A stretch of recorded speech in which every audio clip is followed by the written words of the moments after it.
Ciao, sono Michele della Cantina dei Sapori di Olmo. Anch'io sostengo Fuori la Voce. Ricordatevi, no alla violenza sulle donne e no al bullismo.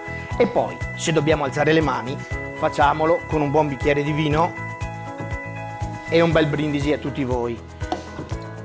A proposito, ricordatevi che vi aspettiamo tutti il 24 di novembre a Martellago in Piazza Bertati per la camminata benefica e il 29 a Ca' della Nave per l'evento che sarà per tutti noi.